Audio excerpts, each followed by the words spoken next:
Blog Talk Radio.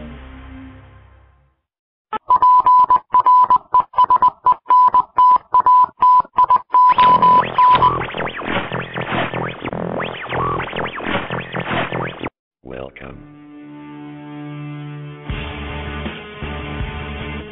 There's a time when the operation of the machine becomes so odious, makes you so sick at heart that you can't take part.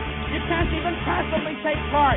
And you've got to put your bodies upon the gears and upon the wheels, upon the levers, upon all the apparatus, and you've got to make it stop. And you've got to indicate to the people who run it, to the people who own it, that unless you're free, the machine will be prevented from working at all. I want the truth. You can't handle the truth. As long as the Matrix exists, the human race will never be free. Start somewhere. It has to start sometime. What better place than here? What better time than now?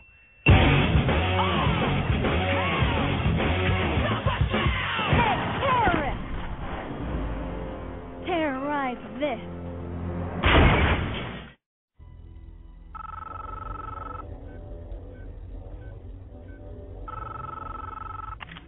I know you're out there. I can feel you now. I know that you're afraid. You're afraid of us. You're afraid of change. I don't know the future. I didn't come here to tell you how this is going to end. I came here to tell you how it's going to begin. I'm going to hang up this phone, and then I'm going to show these people what you don't want them to see. I'm going to show them a world without you. A world without rules and controls, without borders or boundaries. A world where anything is possible. Where we go from there is a choice I leave to you.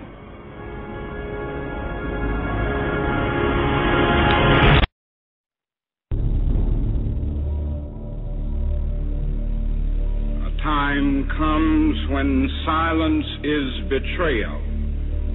That time has come for us, even when pressed by the demands of inner truth. Men do not easily assume the task of opposing their government's policy, especially in time of war. And I knew that I could never again raise my voice against the violence of the oppressed in the ghettos without having first spoken clearly to the greatest purveyor of violence in the world today, my own government.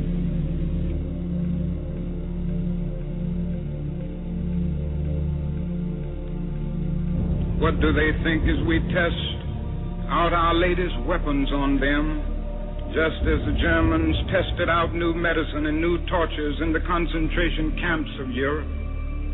Now that is little left to build on save bitterness. We are met by deep but understandable mistrust.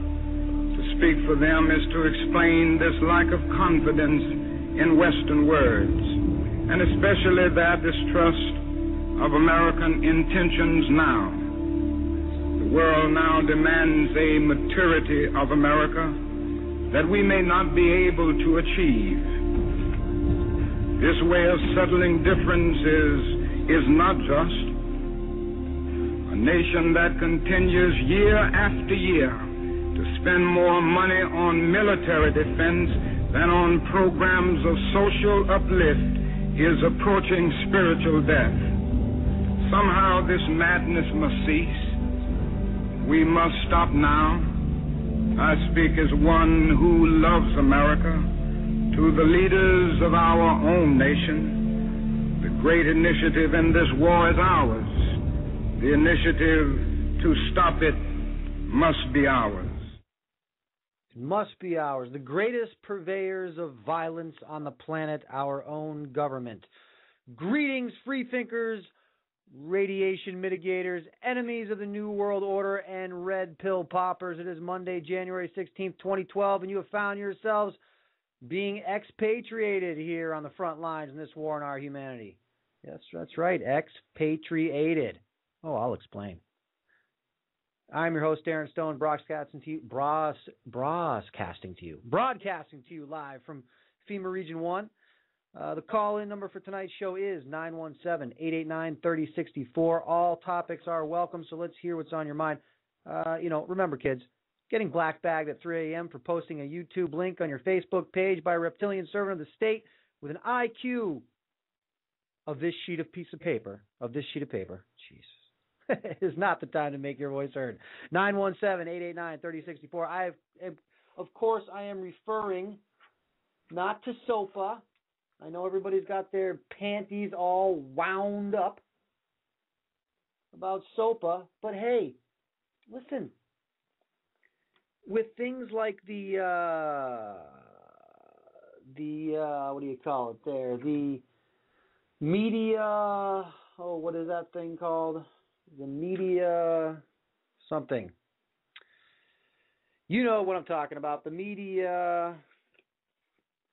Oh, God.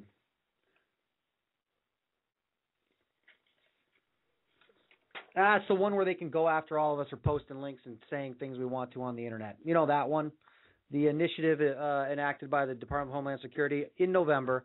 I mean, really, so SOPA is gonna crush all the flow of information. Does it really matter when you can get taken away and prosecuted for conveying the information? I really don't know how much it really matters, to be honest with you.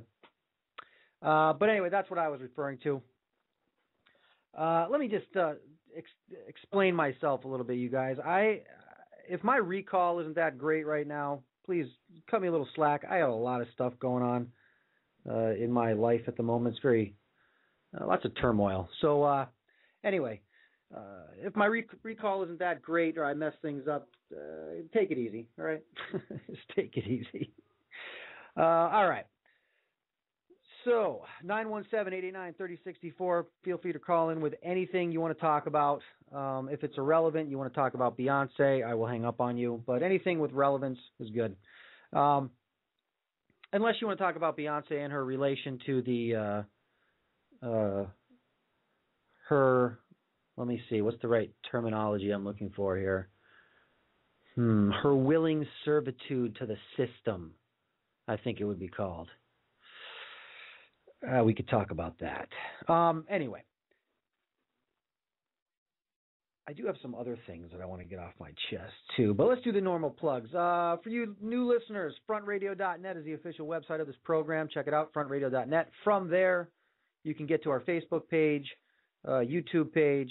And if you have any comments, questions, suggestions, top secret info, email it over to thefront@live.com, thefront@live.com. Also, some plugs from my friends, governmentrag.com, Stephanie Sledge.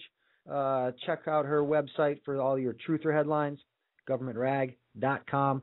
And Radchick on Facebook, as well as fukushimafacts.com for all of your radiation information, up-to-date radiation information. And, of course, we can't forget Orion Talk Radio Network. All my friends over there, check out oriontalkradio.com. Is it .com? I think it's .com.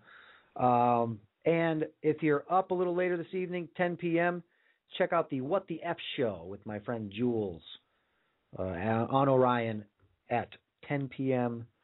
Eastern. That is the What the F Show. It's lighthearted truth stuff. Lighthearted truth stuff sometimes. Most of the time. Sometimes they get into some serious stuff. It's on the lighter side. Good stuff. All right, a lot of good guys on that show. Bob Tuskin on there sometimes, and Popeye, and Ken from was it Information Warehouse? I think it is, and some other people. Sometimes I'm on there. I've been on there twice, I think. But anyway, let's get on with some things here. What about these Earth sounds, everybody? What do you make of it? Look, when you listen to these things, now I've watched a lot of YouTube videos with these Earth sounds. I don't know what to make of it. I'm sure some of them are boat horns in the fog, but they certainly all aren't boat horns in the fog. A lot of these videos have been shot where there's no water. That would mean there'd be no boats, no boat horns.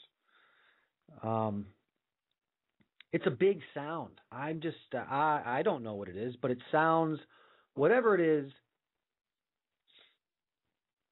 sounds big and it sounds serious. I don't know what that is. Some people have made reference to some biblical references to the trumpets, God's trumpets that we would be hearing. It sounds a little trumpetish. I have to admit, you know. But I'm not saying it's God's trumpets. Don't know if he plays a trumpet, really. But it does sound a little trumpetish. I'm not sure what it is. I just wanted to bring that up. If anybody has any ideas on that, please feel free to call in, 917-889-3064. And I did open the show with a little bit of Martin Luther King's Vietnam speech. He was killed 1 year to the day after that speech on April 4th, 1968. And I guess this is one of the holidays that I can actually get behind. I think it's a good one. But anyway, for tonight, on tonight's program, that's enough of that stuff. On tonight's program, I have, we have another conspiracy theory that ends up being conspiracy fact. Man, is it getting tiring saying that. You know, and the thing with this is, all these supposed conspiracy theories, 6 years ago, 5 years ago, 4 years ago, hell, even 2 years ago.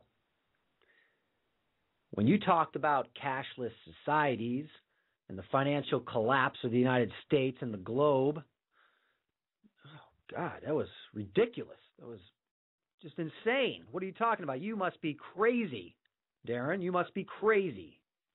No, not crazy. Well, in the latest string of conspiracy theories that end up being conspiracy facts, we have India launching their new biometrics program. All 1.2 billion citizens of India will be now corralled into a biometric control grid. Okay, but don't worry, people of India. No, of course it's all for you. And as technology shows and has shown us, and referring to technology, what I mean is the people in control of technology. It's not technology itself that is a bad thing. It's who's in control of it. It's like a gun. You know, if you hand a pistol to Mother Teresa, she probably wouldn't shoot you with it. If you handed it to, Richard Ramirez, the Night Stalker, he would shoot you in your bed. So technology is like a gun. It's not really good or bad. Well, some of it is bad, I would say, but it can be used in a good way. But as our governments and the powers that be have shown us over the years, they don't really use that technology for much good stuff, do they? I mean, technology hasn't really made our lives much easier, has it? It's allowed us to cram more crap into our daily lives and the hours of the day, but I don't think any of us is more relaxed or has an easier life due to technology. Now, people will say, well, yeah, Darren, I don't have to walk to work. I can drive my car, and I can make a phone call while I'm driving. That makes it easier for me. Yes. It makes it easier for you to make a phone call from your car. Yes, I understand that, but it hasn't made your life easier. I don't see that. And I don't even know if that's the proper hope for technology, to make our lives easier. And I don't even know what making our lives easier would actually entail. I think we might have our own personal differences on that. But anyway, conspiracy theory becomes conspiracy fact. The cashless society and the biometric control grid is being implemented in India. And to have no fear, it will be implemented here and all over the rest of the planet as well. You know what I'm thinking? And I'll just throw myself out there thinking this thing. Could this possibly be a quick beta test? Goes okay, all these systems in place. Not that the people are going to be compliant, all of them or all that. No, that's not what I'm talking about. But the structure itself that is setting this up, is it working correctly? If it is it time to pull the plug on the global economy, introduce a new cashless system? I don't know. Could be. Could be a beta test. Don't know. I really don't know. And the people that do know aren't going to tell you. So I have a little bit of that info for you. Also have IBM weighs in on the whole biometrics thing, And when you see IBM, you see these when you see these commercials on television where we have these massive multinational corporations making a commercial, not selling you anything besides themselves, that is a red flag, okay? Because I really don't care what IBM does. I don't go purchase a product because it's IBM. I understand IBM might be behind some of the technology in there, but why does IBM feel the need to do a PR campaign with I'm an IBMer? So we can look at all the, good people working at IBM helping to make your future brighter. Be an IBMer with a big smile on your face. Why do these corporations feel the need to PR us like that? I don't know. I do know, really, but I wonder if do people get that? Do you wonder, why you might see a company like IBM just telling you how great they are, even though you don't really go out and buy an IBM specific product? Trust. They want your trust. They want you to trust them. Okay? And let us never forget that IBM is responsible for the number system in the concentration camps during the rise of the Third Reich. Also tonight on the program, I have some radioactive rainwater information, and a spike in thyroid cancer around the nation baffles doctors. Can't seem to figure it out. It's a mystery. Yeah. Yes, the mystery. It is. They are stumped, people. Can't figure it out. And also, on the heels of the re-signing of the Patriot Act and the National Defense Authorization Act, we have the Expatriation Act, where they're now looking to not only black bag you and haul you off to detention, but for what you think, feel, and say, they label that as being belligerent. But now they want to strip you of your citizenship. So what happens to you then? Do any country's laws protect you at that point, or are you just a babe in the woods? Okay, we'll go over that. And if we get to it, we have a school system in Long Island, Bayshore, Long Island, I believe it is, spying on its overweight students with tracking bracelets. Yes, that's right. And if we get past that, I have a little bit of genome news for you. Some alien genes discovered in human DNA. Maybe we'll get there. Maybe we won't. But, here's the thing I was looking for. See, sometimes I'm so organized, I don't even realize how organized I am. And the thing I was referring to earlier was the Media Monitoring Initiative that came out of the DHS in November. So, again, going back to that, I don't know why. I do understand why people are so wound up about SOPA, but this pretty much bypasses any legislation. It's just a initiative that's been enacted. So, anyway. All right. So let's get into this India thing. Let's get into this conspiracy theory that I have been and people like me have been railed against for the past few years and told what a bunch of crazy a-holes we are. India launches nationwide program for new cashless biometric system. Recently, India has launched a nationwide program involving the allocation of a unique identification number, or a UID, to every single one of its 1.2 billion residents. That's 2.4 billion eyes. Each of the numbers will be tied into the biometric data of the recipient using 3 different forms of information: blueprints, iris scans, and pictures of the face. Facial recognition, we call that in the conspiracy realm. All 10 digits of the hand will be recorded and both eyes will be scanned. The project will be directed by the Unique Identification Authority of India under the premise of preventing identity theft and social welfare fraud. Well, of course that's what it's for. Identity theft. You know, because all those poor welfare people out there are prime targets to having their identity stolen. You know, we got to drain those welfare bank accounts, everybody. So obviously this will protect those poor welfare recipients from having their identity stolen.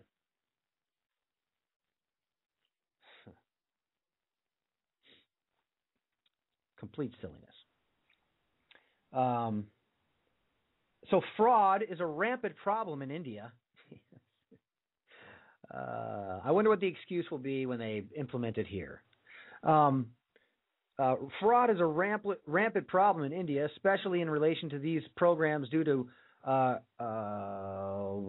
preponderance of corruption, of corrupt politicians and bureaucrats who often stuff welfare rolls with fake names and take money for themselves.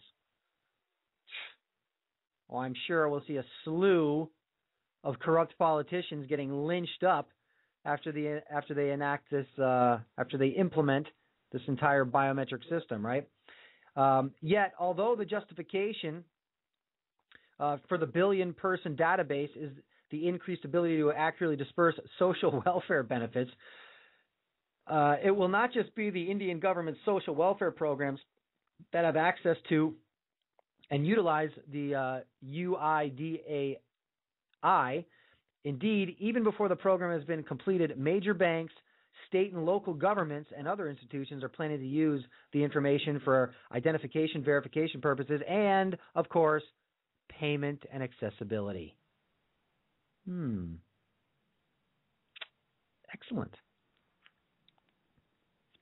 Of course, payment and accessibility. And that reminds me of, what was that documentary, Freedom to Fascism. If you guys have never seen Freedom to Fascism, I urge you, check that out. Okay, it's an older documentary done by Aaron Russo. He was a Hollywood director. He did, I know he directed that movie Trading Places with Eddie Murphy and Dan Aykroyd.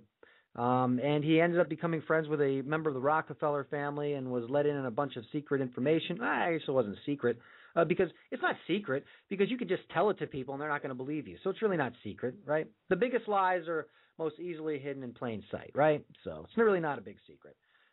It's just that the sheeple don't believe it to be true.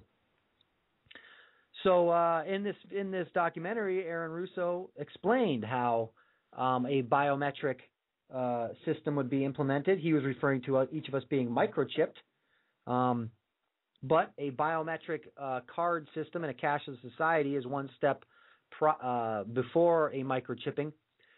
Actually, the whole microchip thing is actually old technology now. They have invisible, scannable barcode tattoos that can be implemented onto your skin. So really no need to microchip you. Although they may do that if it's a cheaper way, I'm not quite sure. But this is just a step towards that. I don't know if maybe this step actually negates the need for that, because everything will be attached to your ID card, your biometrically scannable ID card. And if you're not compliant or you're late on a payment or for other nefarious reasons, they will just shut you off or flag you.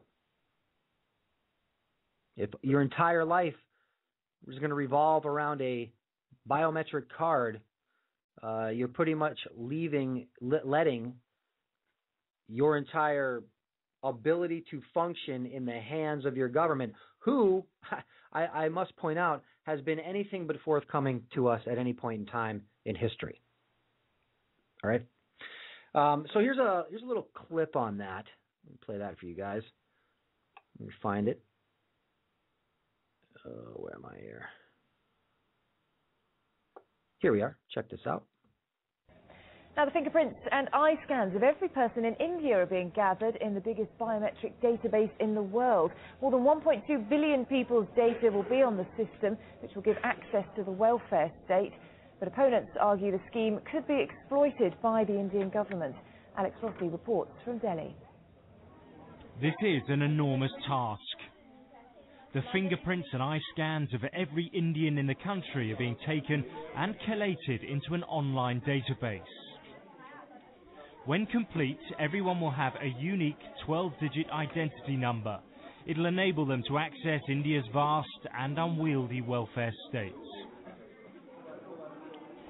78-year-old Chandra is one of the first in line at this biometric data collection point outside Delhi. He believes the scheme will stop corruption and help the poor get their benefits. There will be some source to stop the corruption. That will be the basic reason for stopping the corruption in India. As India gets richer, it's spending more in an attempt to lift the poor out of poverty. But much of the money is wasted or stolen by corrupt bureaucrats.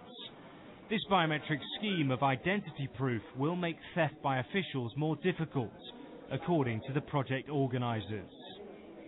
There are a large number of Indians who don't have any form of identity whatsoever. So this is a way to include them into the society and give them the benefits. The second reason is to improve the efficiency and effectiveness of government spending on public welfare. The project will take at least 10 years to complete and will cost billions of pounds, but take-up has been impressive. 1 million people are now being processed at centres like this every day. Creating the world's largest biometric database is, of course, an enormous challenge in a chaotic country like India with a population of 1.2 billion people. In all, 2.4 billion irises will have to be scanned and 12 billion fingerprints will have to be taken. But critics of the programme argue it's not so much about fighting corruption, but what it will do is give an overbearing state even greater powers to abuse. Civil liberties groups claim gathering this information is an invasion of privacy. Campaigners like Sanjay Parikh are now urging Indians to boycott the identity project. Once you collect that information, then all the time that person will be under some kind of surveillance. And whether that information will be kept in our country secret or it will be passed on to different companies and other countries as well. Organisers, though, say the database, which includes the biometric details of children and adults alike, will remain confidential. And the benefits to citizens of a more efficient and less corrupt state far outweigh any concerns about intrusion. Alex Rossi, Sky News, Delhi. And that's where they're making their big mistake. It far outweighs any concerns about intrusion. You know, if you listen to this nonsense, so let's see. It's the Indian government, I guess. Now, they didn't specify who was actually implementing this program, but they did say that it was going to, as you heard, reel in the corrupt politicians and bureaucrats. Now, these are the same corrupt politicians and bureaucrats that allow for BT cotton, which is a big issue in India. And these are the same people that are probably behind the implementation of the biometric system. So did they really, they try to sell this English-speaking reporter, just doing his job. I don't know. It amazes me that these people don't can sleep at night, I guess, that they can sleep at night after reporting what they report and how they report it and the context they put it in. But nevertheless, that's what happens. So are we really to believe that that the actual people implementing this system are going to reel in the corrupt politicians and bureaucrats and make sure the poor get what they need? That would be the first time in history. I mean, that would be the first time anywhere that anything like that ever happened. Look, as we just talked about in the article, major banks. Why would banks need this? And do we trust banks with anything of with all of our personal information? I mean, you're going to walk into a bank, and the bank will know who you are as soon as you walk in the door. Military satellites with facial recognition, iris scanning technology, we'll be able to target you on the ground.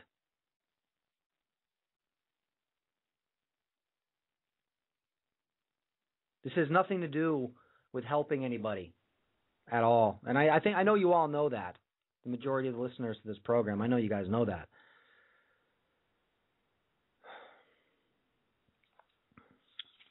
It's amazing. And we're going to go a little further with the whole biometric cashless society. We have IBM's vision for the future. Now, yes, it is an excellent comment in chat. Such a tragic and loathsome waste of money. It actually is. I mean, let's think about it. This is supposed to ensure that people will get their welfare benefits. Yet at the same time, they say they're trying to pull up the number of people out of poverty in India, which means they wouldn't have as many welfare recipients, right?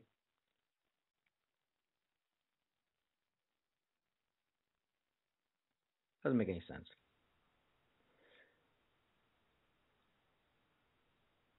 Doesn't make any sense at all. It makes complete sense if you're aware of the agenda of the New World Order that I've been crowing about for the last 10 years, and everybody else like me has. It's a slave system, people. We're being corralled. We're being pushed into poverty, pushed into desperation, so that the only thing you have is the state to take care of you. You will do whatever the state wants you to do. You will act like the state wants you to do. You will think like the state wants you to. You will do what the state wants you to do, because if you do not, you will be killed. That's it. And I'm sure at some point, when there is no possible way for me to do a broadcast like this, I will have to say to the people around me, there you go. One more conspiracy theory that ends up being conspiracy fact. But here we go. Beyond the cashless society, IBM's vision of the future, fresh on the heels of India's massive databasing program that is set to encompass all 1.2 billion members of its population. Recent announcements by IBM should be drawing the attention of some 300 million Americans. Well, don't get too crazy there, Activist Post, who put out this article. The playoffs are on, okay? We have shit to do. IBM's IBM 5 and 5 predictions reveal part of a goal that has been discussed for some time, yet too often continues to be dismissed as mere conspiracy theory. The goal for biometric data, such as fingerprints, iris scans, and voice recognition, to not only become commonplace amongst the general public, but soon to replace all other forms of identification. Because, like the girl in Bank of America told me 3 years ago when I walked in there to cash a check, and not being a customer of Bank of America, I brought my ID with me. She asked me to, if she could take my fingerprint, and I could actually put my fingerprint on the check that I was cashing. Now, mind you, this was a Bank of America check somebody had paid me with. I did not have a Bank of America account, so I walked into a Bank of America bank and wanted to cash a check, their own check. I was asked to thumbprint the check, and I asked the girl, who was about 18 maybe. I think the most important thing in her life was her cell phone at that time and what she was going to do that night. And I asked her, what is the purpose of me putting my thumbprint on this check? And she said, well, anybody can duplicate a license. And I said to her, well, isn't that funny? Because these new plastic licenses that look like credit cards, I was given this because I was told that it was too easy to duplicate the other type of license, the laminate kind. You see, it's all a bunch of shit. It's all a lie. It's all a lie.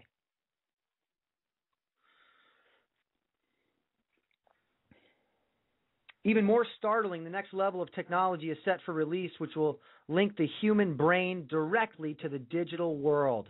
Excellent.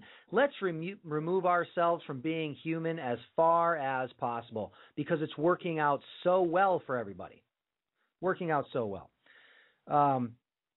enabling the user to control their reality, and that's a term we're going to use very loosely, purely by thought. IBM has also announced that it is developing the technology that can harness the power of human movement for the purpose of providing renewable energy. And now you know what your role in the new world order will be. Much like that of a human's role in the movie The Matrix. You will be a provider of energy, a battery per se.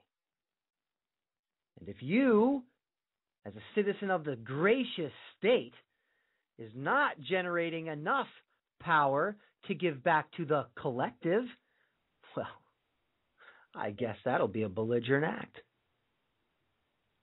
Right?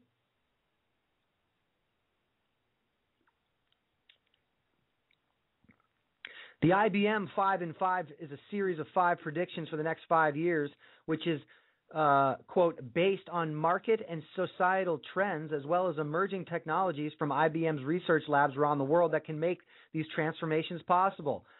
Thank you, IBM.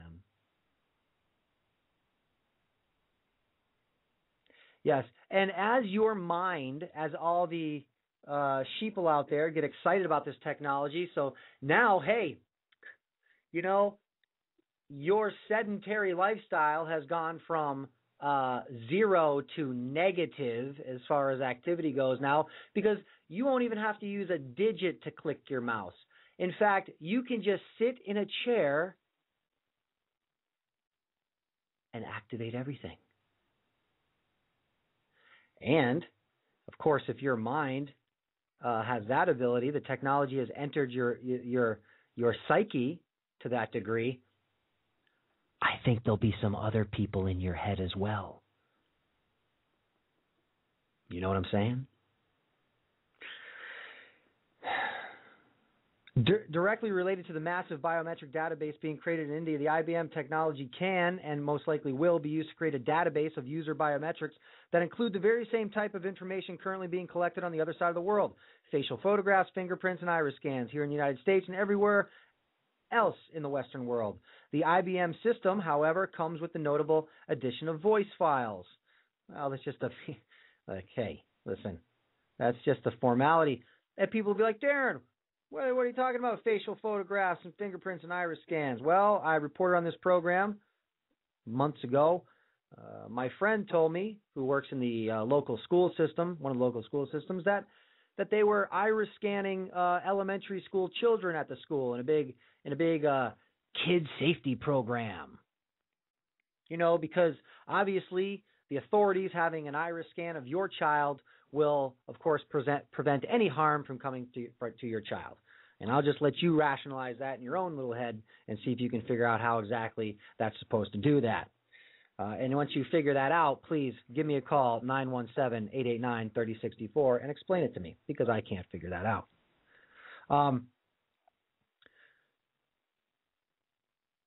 And of course, they're getting the facial recognition from social networks like the Facebook, right?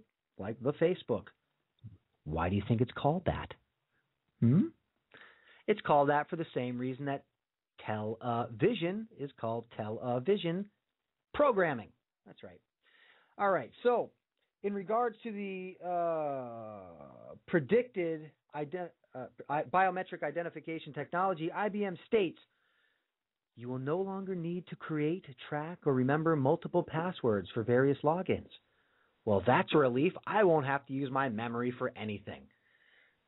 Imagine you'll be able to walk up to an ATM machine to securely withdraw money by simply speaking your name or looking into a tiny sensor that can recognize the unique patterns in the retina of your eye. That's cool. I kind of liked it better when I just slid a card in there. It was okay with me. I could remember my 4-digit PIN.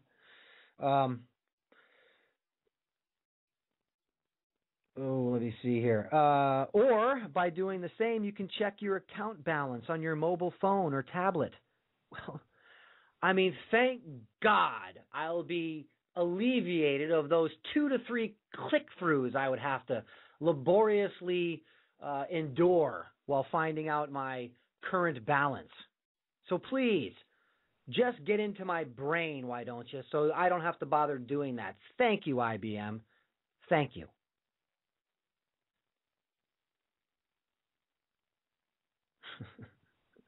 Yeah. Each person has a unique biological identity, and behind all that is data, biometric data, facial definitions, retinal scans, and voice files will be composited through software to build your DNA unique online password. See, this is where the collective and the New World Order, they don't mind you having a little bit of uniqueness, a little bit of individuality, because they'll use that in order to recognize who you are. But, of course, if you're thinking in an individual type way, well, that's a whole different story. They don't like that type of individuality. Comment in chat, Darren, remember the national ID card proposed post 9/11? It would have had your fingerprint and DNA symbol, and I think more personal ID. Yes, I do remember that. I think they've pretty much they've flown by that whole thing, though, because the national ID got shot down so many times. There was such an uproar about it. Now, I'm not saying that just because there's an uproar, that's why they shot it down, because we can always use, legislation like the Patriot Act and the NDAA and NAFTA, where the majority of the populace is against the legislation, but it goes through anyway. I think they just probably came up with a better idea, or just kind of dipping their big reptilian toe, one of three of them, into the water to test it and see what the public reaction would be. So they've kind of bypassed all that with I'm going to forget it now, aren't I? What do they call that?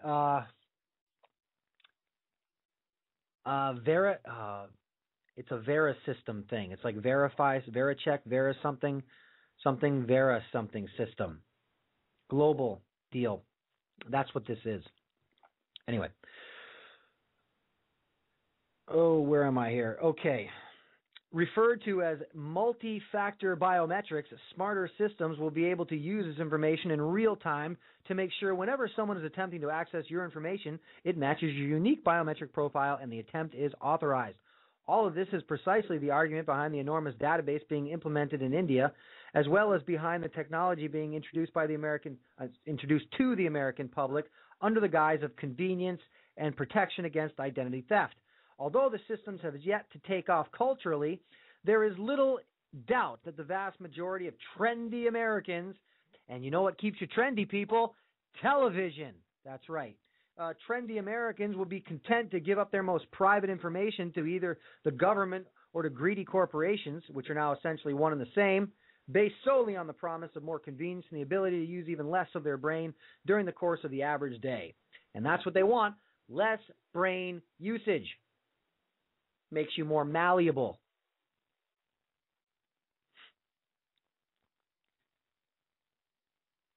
But although many simply remain silent at first due to the fact that they are currently able to go about their day without encountering such invasive technology, the truth is that their ability to continue to gain such access to accounts and pay bills with cash, checks, etc., is fading fast. In totalitarian systems such as our own, what begins as convenience for those who can afford it almost always ends in compulsion and mandates for everyone, even those at the bottom. Just getting back to the whole thing going on in India, they act like they want to do this so that people get their money, their welfare money. But like my listener in chat just brought up, what is the cost of this program of iris scanning and collating and implementing the data of, let's just say, 4.2 billion eyeballs? Do the math on the hand. I can't. Right off the top of my head. And the facial recognition. What is the cost? I mean, the cost of implementing this, is that going to justify the fact that they want to hand people more welfare money or protect you against identity theft or reel in corrupt politicians? I mean, what happened to good old police work if you're trying to nail a crooked politician? What happened to, all the good politicians and bureaucrats in India that want to get rid of the bad politicians and bureaucrats in India, how come they're just not going, hey, that guy's a bad bureaucrat or politician, get him? No. Well, of course, no. We can't do it simply like that. We have to implement a biometric cashless society. That will solve the problem, of course. It's a problem, reaction, solution, people. That's how it goes. Let's see. At first, the program is introduced as a way to speed up transactions, increase efficiency, and provide convenience. Soon, however, governments and businesses begin to transition out of the older methods of payment and identification and focus more on the new technology. Identification using the traditional methods remain as an option, but become viewed as cumbersome and not so cool. And belligerent. Don't forget that. Eventually, the alternative methods are phased out completely, and mandates replace what was once a personal choice. That's right. So if you're out there and you think this just sounds so cool that you could walk up to an ATM machine and say something and get your, well, I don't know what you'll be getting out of it, really, because I don't think there'll be. If we're talking about a cashless system, what the F are you going to be going to an ATM for? So, for those of you that think that's a great idea, I have this to say. Don't be such a lazy POS. Okay? Use your fat, chubby little finger and punch the numbers. Anyway. Equally as frightening as a cashless society and biometric ID database is the fact that IBM predicts that within 5 years, humans will have their brains linked to computers with the ability to control cursors and operate digital systems by thought alone. The IBM statement reads, IBM scientists are among those researching how to link your brain to your devices, such as a computer or a smartphone.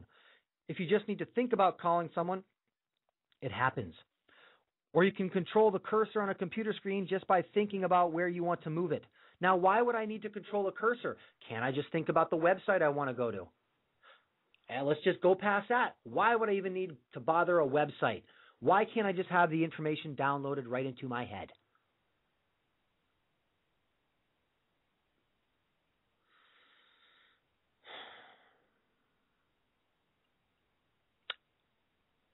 Okay. Oh, let's see here. What else do we have in this article? In a recent experiment, 2 macaw monkeys were trained to control a virtual arm represented on the computer screen and the use of the arm to, quote, grasp virtual objects, even feeling the objects that they grasped. Such technology has long been promoted by those with the singularity movement, a branch of transhumanism that looks forward to the day when humans actually merge with machines to create a new and improved type of human species. Yeah.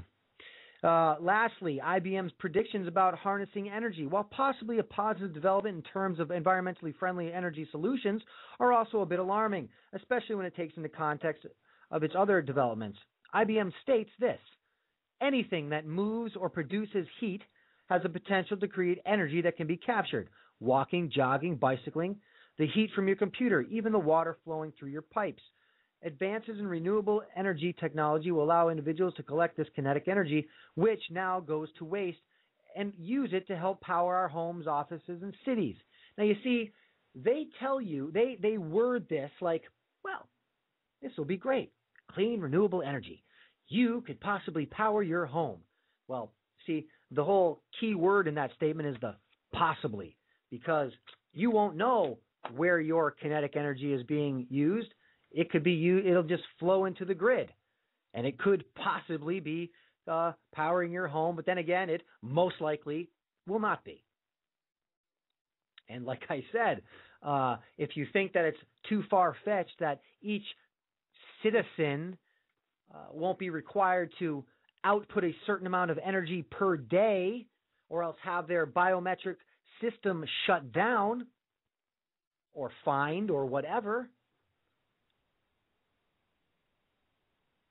then you are much too heavily fluoridated, and you are probably not listening to this program anyway.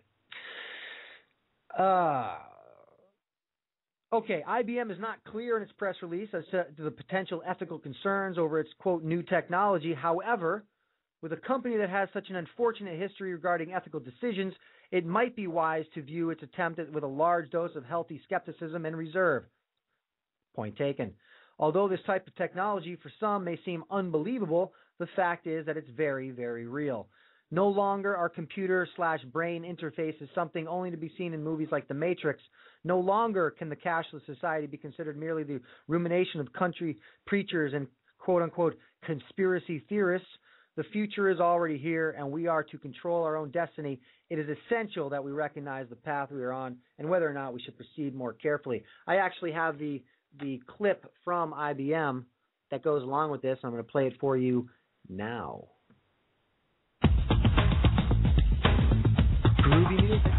What is science fiction and what is science fact? Here at IBM, we are bridging that gap on a daily basis. In 5 years, you will be able to power your house with the energy you create yourself. How, you might ask? Anything that moves has the potential to create energy. Your running shoes, your bicycle riding, and even the water flowing through your pipes.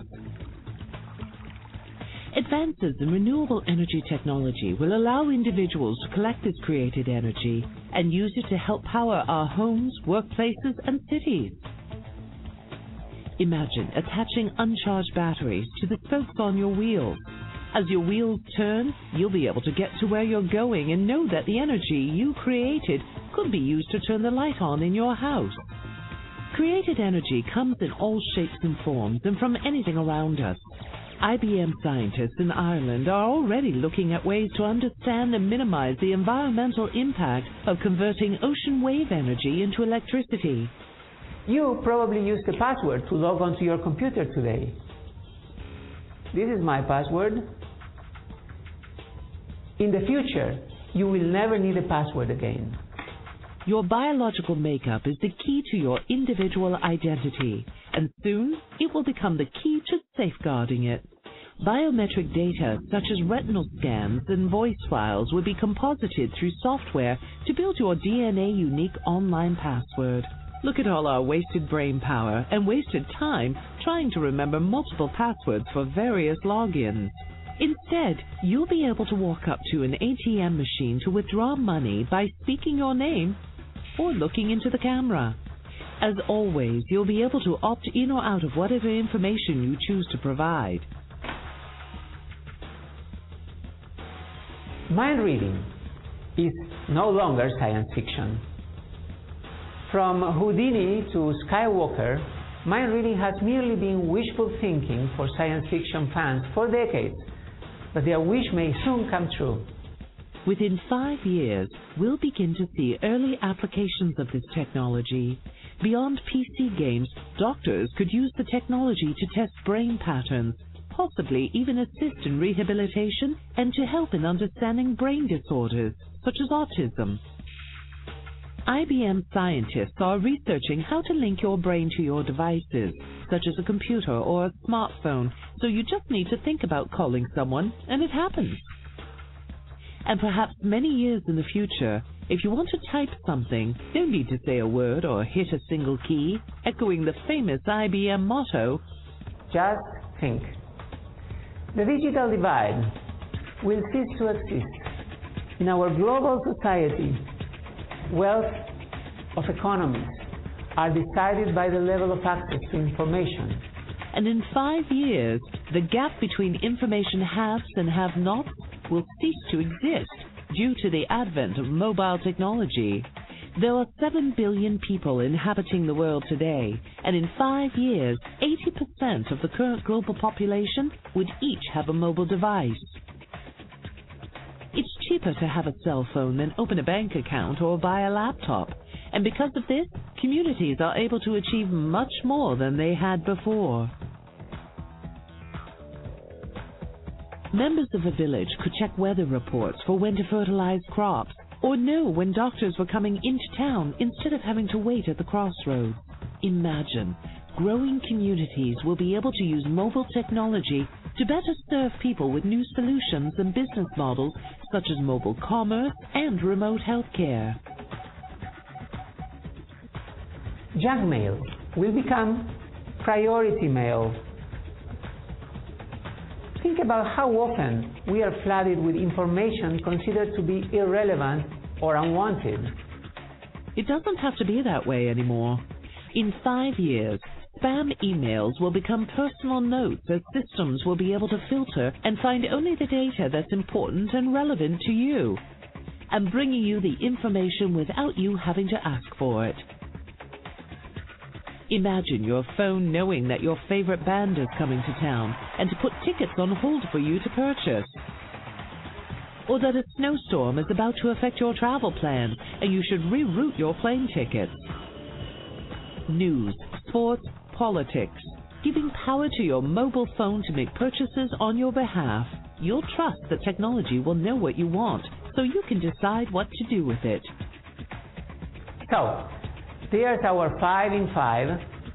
How we will adapt these technologies to our daily lives is part of the exciting research IBM and our collaborators are undertaking.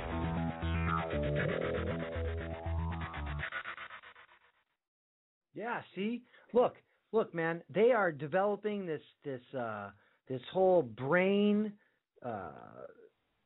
computer convergence so that you'll know if the weather pattern changes. You have to change your travel plans, or if your favorite band is coming to town. That's what they're doing it for. Doesn't that make sense?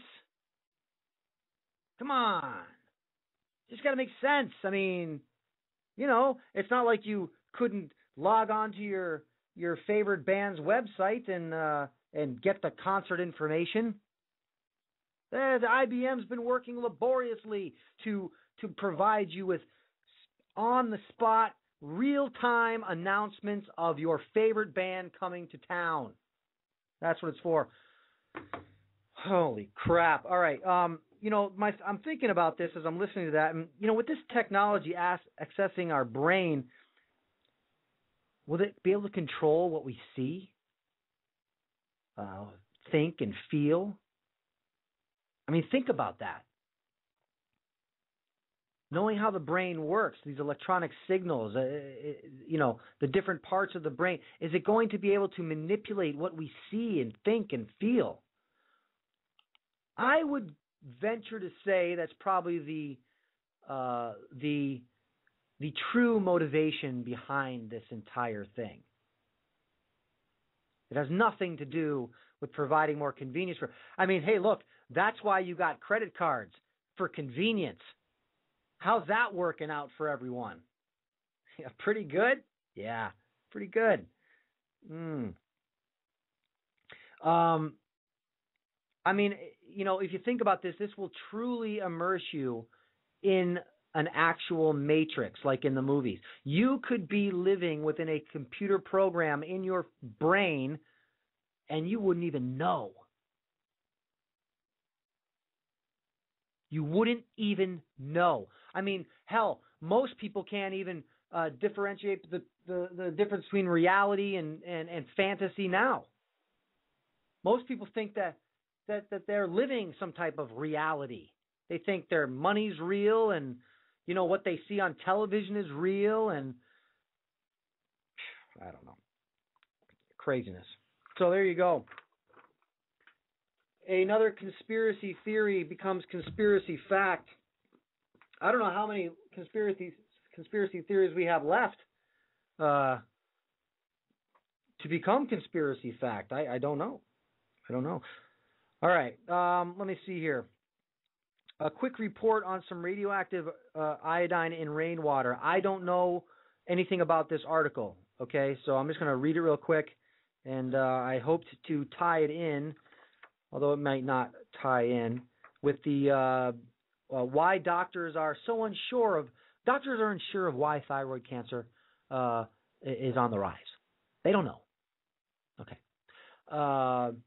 Well, a hint is it begins with R and it ends with N, and it has aviation in the middle. Well, that would be two N's, but you know what I'm saying. All right. So radioactive iodine in rainwater. Public was in the dark. Oh, really? They left the public in the dark about this? Oh, must have been a mistake. An honest mistake, I'm sure. After the Fukushima nuclear accident, Canadian health officials assured a nervous public that virtually no radioactive fallout had drifted to Canada. But, hey, they weren't going to provide you with proof of that, everybody up there in Canada, because they shut off their radiation monitors. So, don't be asking for any type of proof, okay? Just have to take their word. But last March, a Health Canada monitoring station in Calgary detected an average of 8.18 becquerels of pure liter of radioactive iodine, an isotope. Okay, it's a nuclear isotope. In rainwater, the data shows. The level easily exceeded the Canadian guideline of 6 becquerels of iodine per liter of drinking water, acknowledged Eric Pellerin, Chief of Health Canada's Radiation Surveillance Division. It's above the recommended level for drinking water, he said in an interview. At any time you sample it, it should not exceed the guideline. And let's not forget, everybody, that the recommended levels keep getting elevated higher and higher and higher as time goes on. So I wouldn't really go by any recommended level. I would say just stay away from radiation or radioactive isotopes or radioactive tissue holders like they're selling at Bed Bath & Beyond for fear of radiation buildup in your body, because any radiation is too much radiation. That's it. Simple as that. And by the way, did you happen to see that they're now supposedly testing TSA workers for radiation? Now, why would they do that? We were told by the government that the body scanners weren't emitting dangerous levels of radiation. But remember, they also refused to let the TSA workers wear the little radiation stickers on their bodies to show how much radiation they're absorbing. But again, we come to find out the government lied to us, and they're trying to kill you. Yes, it seems to be a pattern developing here over the past 100, 200 years, 600 years, maybe. All right. So Canadian authorities didn't disclose the high radiation reading at the time. Why not? In contrast, the state of Virginia issued a don't drink rainwater advisory in late March after iodine levels in rain in a nearby city spiked to 3.4 becquerels per liter on a single day. That was less than half of the level seen in Calgary during the entire month of March. Radioactive iodine, I didn't hear about that. Virginia stepping up to the plate. So there you go. There's Virginia on the east coast of the United States getting dosed up by Fukushima. Or is it Fukushima? I don't know. Okay? But whatever it is, we're getting way too much radiation right now.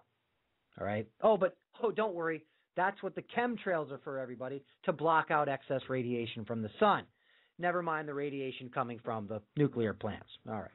Yeah, I'm being sarcastic with the chemtrail thing. All right. So where am I here?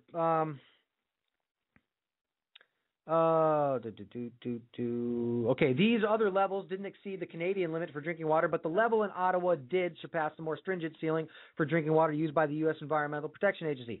The data still isn't posted on Health Canada's webpage devoted to the impacts of Fukushima. So we can't really say that webpage is devoted to those, right? Because it's not.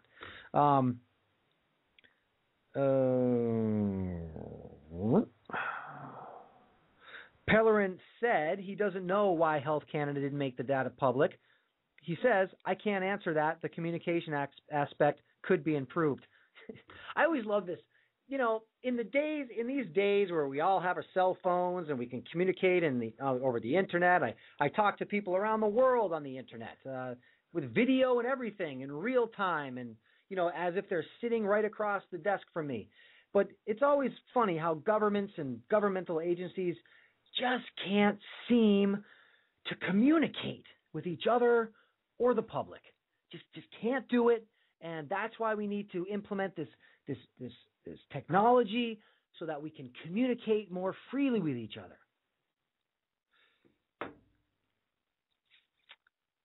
All right. So that's all I'm going to go on with that article. And this is going to bring me to doctors being unsure of why thyroid cancer cases are on the rise. Well, let's look a little bit, shall we? And I really do want to get to the Expatriation Act.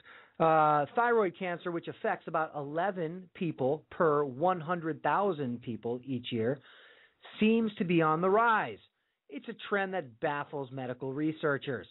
Well, that's because medical researchers are a bunch of collectivist idiots that come out of the pharmaceutically funded medical schooling in this United States. So, we've solved that mystery too, haven't we?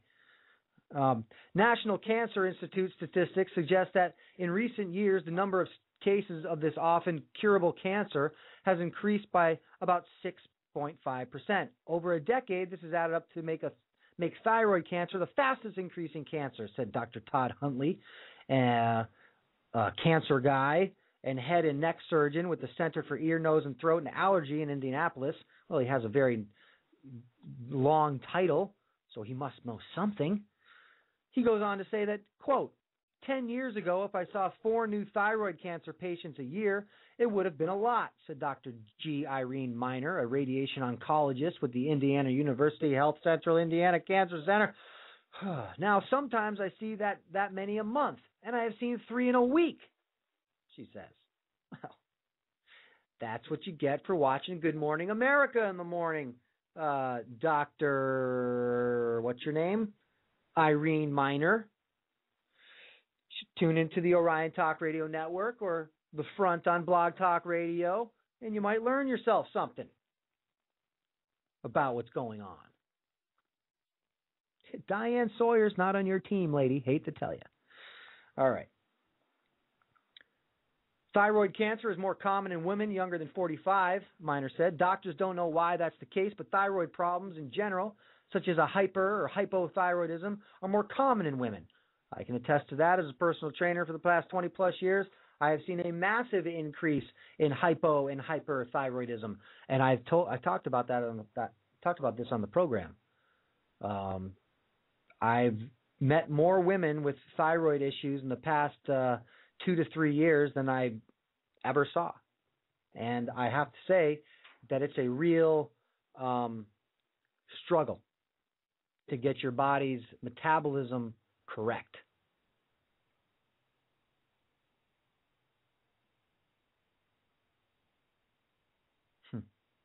Yes, that's an excellent point.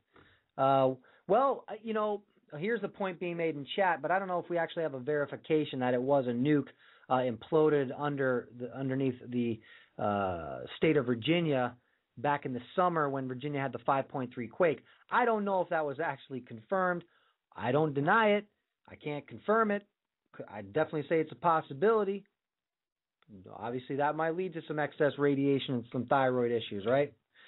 Well, we know it's not the gene pool, okay? That's the excuse that actually makes me fly off the handle. It's the genes. It's your genes. It's not my genes, dude. All right, so the thyroid helps regulate heart rate, blood pressure, body temperature, and weight. Thyroid cancer is 3 times more common in women than men. And why is it more prevalent? Experts remain divided on the cause of the increase. The experts. How can they be experts then? I don't know.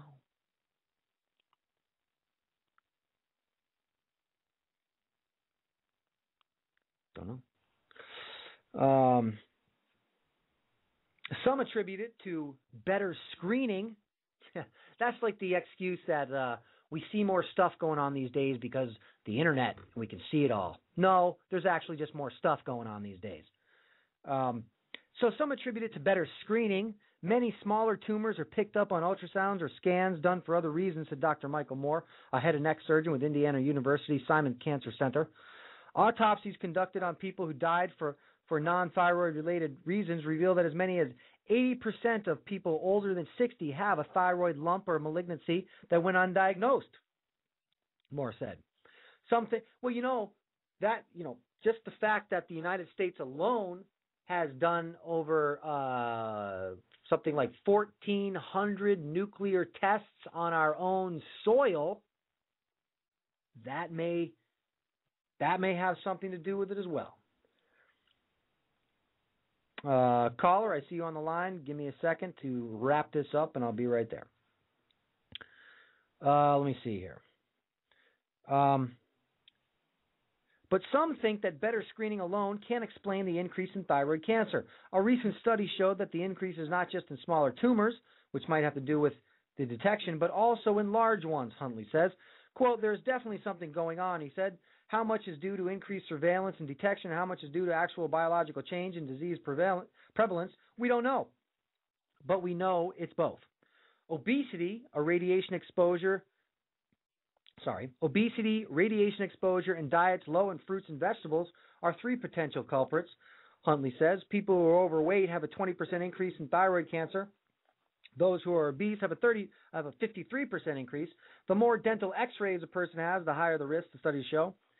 Often a thyroid cancer has no symptoms but is diagnosed when a person or his physician notices a lump in the neck. When symptoms do occur, they can include difficulty swallowing or the sensation of a lump in the throat or voice changes. Amber Skipper, 29, who was diagnosed with thyroid cancer, had felt something in her neck but thought it was a swollen lymph node. She had been prone to bronchitis and fatigue, but she attributed that to being a working mother with 2 small children. When she learned she had cancer, she vowed to fight it. Numbers were on her side. The 5-year survival rate for thyroid cancer is 97%. In October 2010, Skipper of Westfield, Indiana, had her thyroid and many lymph nodes removed and underwent treatment with radioactive iodine. Treatment with radioactive iodine. What? She now takes a daily replacement thyroid hormone pill. Why not just be told to ingest plenty of healthy iodine so that it fills your thyroid with healthy, non-radiated iodine? That's radiation mitigation, people. Very simple. Very, very simple. But none of that's mentioned here, is it? No. No, the only iodine they talk about is radioactive iodine is helping you. Because the iodine is radioactive, Skipper had to be isolated from her family for 7 days. She ached to see her 2 young daughters, now 4 and 2, as well as her husband, Ryan, who would leave her food outside her door. I love the medical community, the medical industry. Argentina's president, Cristina Fernandez, recently had her thyroid removed for what doctors thought was a cancerous nodule. Only after the operation did they decide the mass was not cancer. In the years since her operation, Skipper started eating more organic foods and taking vitamins. Doctors may not be able to tell her why she got cancer, but she wants to make sure she stays healthy. She also decided to become a medical assistant to help others who are sick. Oh, poor Skipper. You got sucked in, didn't you, baby? Well, unfortunately for Skipper and for the rest of the people, you're not going to be able to get organic foods that aren't irradiated, and your vitamins are being taken away from you due to Codex Alimentarius and the FDA. So I guess you'll be just stuck with radioactive iodine to treat your problem. But then that's why you were in there in the first place with your messed up thyroid, because you have radioactive iodine in there.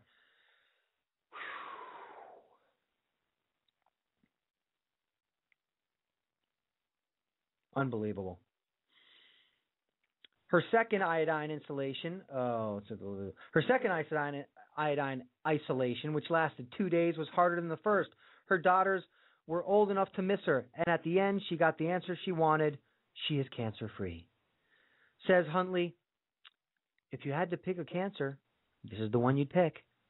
Well, sounds like a new game show. Pick your cancer. Come on down. All right, before I get into the Expatriation Act, in the final waning moments of the program, let me take my caller. Hello, caller. Are you there? Oh, yes, it's me, Jeff from Chelsea, Massachusetts. How's it going? Hey, Jeff from Chelsea, Mass. What's happening? Oh, not much. Well, what's funny is this thought came into my mind that this has been kind of a theme, which is, do you see the TSA driving around in Viper teams groping women as they go into the subway because they'll be doing patrols in the subway or Blackwater or our military, they'll be guarding office buildings. In other words, the guy like me who's the friendly concierge type will be thrusted out and replaced with a gentleman all dressed in black, military type who's not very nice, who says, "Shut the blank up," and has arrest powers. We're talking goon squad here. We're talking jackbooted thug. Do you see private security in all these buildings going that way, especially if we have another terrorist attack? And from my understanding, they're already doing stuff at the Mall of America, but TSA I don't think is armed. So do you see TSA 2.0? Yeah, I mean, I don't even think it's going to take another terrorist, a quote unquote false flag terrorist attack, to implement any of this stuff, Jeff. You know, they can now just label things as being acts of terrorism, or as the NDAA states, belligerent. Oh, NDAA, that's such an abomination. And they're also trying to ramrod another thing. Joe Lieberman's trying to push this. In other words, they can strip you of your citizenship. Yeah, that's what I'm getting into next, right after this. And you know what? I'm 41 years old. I've never seen anything like this in my lifetime. It's like as soon as Obama came into office. Now I know he's a figurehead for the New World Order, but man alive, I mean this stuff is being force-fed down our throats. I mean, George Bush II never did stuff like this. Now, I know we had the Patriot Act and everything, but I think Obama's a special kind of a communist. I mean, this guy is really a demon. Well, and, yes. You know, I mean, look, he stood up there arm in arm with Georgie Bush and Billy Clinton on the lawn of the White House, arm in arm, and told us all to send cash to Haiti. They're all friends. They all are on the opposite team. It's just, Obama was the marketing tool used to sell to the American public, because by the time Bush was ready to leave office, we were all ready to cut our own faces off so we didn't have to look at him anymore. And out came, a slick-talking guy promising all types of things, primarily the ending of war. And now he's started more war than we've ever had in history. And so, he's just the latest player in the agenda. If we do actually have another president, if it's him or if it's somebody else, they will be just as bad. They will be actually worse, because it's the agenda that's accelerating. It's not these men in office. Well, that is true. The agenda is accelerating, but I just think that Obama's bringing a really sick flavor to this recipe that nobody else has brought. I think Obama's putting his own recipe into the mix that just makes this meal taste more noxious than what it already is. But Darren, I thank you for having me on, and do have a great night. You too, Jeff. Thanks for calling. Well, what I'll say about that is I believe that Barry Soetoro, Obama, I know what you're trying to say, Jeff, and I agree with you. I despise the man. I do hate him. I do, because just like I feel the same way about all of them, because they're willing participants in it, and Obama is obviously enjoying this to the fullest. He's enjoying this to the fullest, and the way that here's how you know that it's not this particular president's legislation or agenda that they're implementing, just like it wasn't George Bush's his own personal agenda and the things he wanted to get done in the country, and Clinton before. It's none of these guys' own idea, because if you think back to the 2008 elections, Obama was up there basically accusing George Bush of war crimes. The American public was crying out for war crimes. You had the Democrats crying out for war crimes of George Bush. But once Obama got into office, there was no investigation. There was no prosecution. There's none of that. None of those things. I mean, I remember I remember Obama on the campaign trail saying that George Bush's policies have run the nation into the ground. Now, you would imagine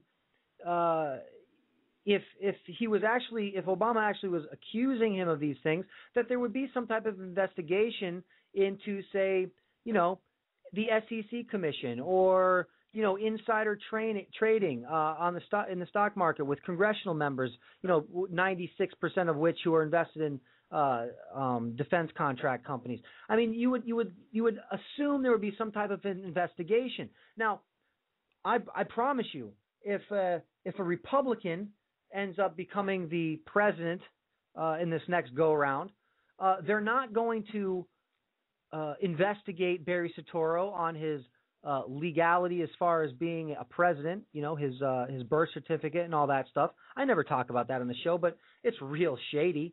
I mean, it's extremely shady. It definitely warrants looking into. We're not going to, this next president, if it's not Barry, will not look into the fact of Obama's, what did he call it, kinetic military exercise as a war crime. The drone attacks, the lies about the assassination of Osama bin Laden, the murder of American citizens. None of these things will be investigated. Nobody will be brought to trial. There will be no accountability. It's the good old boys club, everybody. They're willing participants in the agenda for the New World Order, and they've been given an ultimatum, most likely. They've either been groomed for this since birth, or they know how the game is played, and you either go along to get along and keep your lavish lifestyle, keep your rung on society's ladder, or you end up in a landfill like Mr. Wheeler, or you end up with your brain splattered all over the street like Mr. Kennedy did in Dallas. That's the way it goes, and there's no other explanation for it. So no, I wholeheartedly disagree that any of these ideas are Obama's and Obama's alone. As we have heard Hillary Clinton say on this show a couple times, she's very happy to have the Council on Foreign Relations open what did she call it? I don't even know what she called it. But she said that she no longer has to go to the mothership in New York to be told what to do or how to think of the future. So I don't think that any of these people are making their own decisions as far as any type of legislation, executive orders, or initiatives are concerned. All right, so we have about 7 minutes left on the program. Just going to address a comment in chat. What other cancers have seen huge spikes since Fukushima? No way is thyroid cancer the only one. Listener in chat who asked that question, my friend Jules and I were talking about this. I actually was asking her these questions because I'm thoroughly. I'll be honest with you guys. I am thoroughly confused about the radiation fallout from Fukushima. I'm confused about how to monitor it. I have a Geiger counter. I'm very confused about what's happening over in Fukushima. We had thought for a long time that reactor 4 was just unstable. We've seen conflicting reports in the past week or so that this thing may have been burning since day one. Jules brought up a very good point. She said we're going to need probably another quarter of statistics to really realize what's happening. So I think we just need to, unfortunately, wait and see. The other thing is if reactor 4 has been burning and has been emitting plutonium, then, little Geiger counters like mine aren't going to detect it. I guess you need some special equipment, and, most people don't have that. So it's a confusing situation, and I would imagine when things are confusing like this and being made to be confusing like this, it means the situation is probably a lot worse than we even thought. That seems to be the MO. That seems to be the way this kind of stuff rolls out. So, not a nice thought, but that's usually how it goes. All right.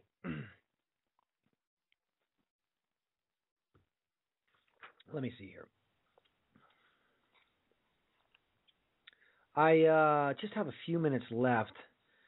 I did want to get into this article about, I believe this has been brought forth by Lieberman, sponsored by Lieberman.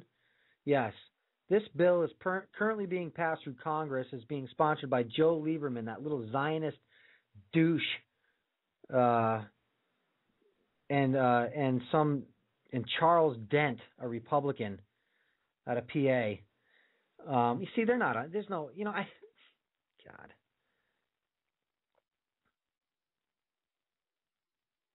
Oh God.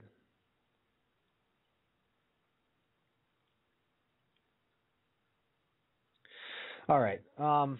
Yeah, there's some good stuff going on in the chat room, you guys. That's why I just spacing out a little bit. Specious in chat says there are non-cancerous diseases caused by radioactive particulates and radiation way worse, which is why the scummy government would never let the mainstream tell the truth. Think Wall Street protesters are pissed. Can you imagine if this was made public? Well, that's why they don't want it made public.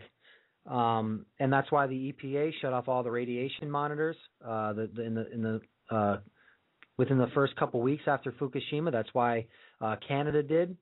That's why they actually elevated the levels of safe that were considered to be safe for radiation in milk. That happened after the milk was found to be radioactive in Hawaii and Vermont. This is why. This is why they don't want you to know. And so, we'll see people, crying and getting in the streets when their team loses the Super Bowl, but they won't give a crap that they're getting radiated to death. It's amazing when you just sit back in awe at how well the programming has worked and how it has pretty much switched around people's priorities. It's unbelievable. We have been so removed from the things that make us human and make us human beings and allow us to try to enjoy life as it should be enjoyed. And I'm not saying I have an idea of how life should be enjoyed. I'm just saying think of the things that make you happy, that make you really happy. It's not really the stuff they tell you makes you happy, But, I guess I'm going to have to save this Expatriation Act for Thursday's program. Actually, I'll save these three articles for that. It'll be good. These are important things, so I'll save them for Thursday. So I just want to say, hey, thank you guys. I apologize for not doing the show last Thursday.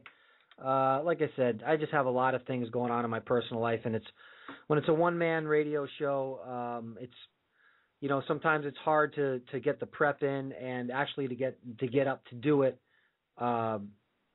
And so I do my best. So anyways, I just want to say thank you for being patient, and I hope you guys have a great week, and I will see you all on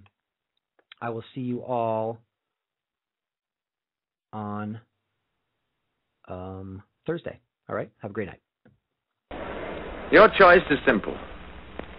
Join us and live in peace, or pursue your present course and face obliteration. We shall be waiting for your answer. The decision rests with you.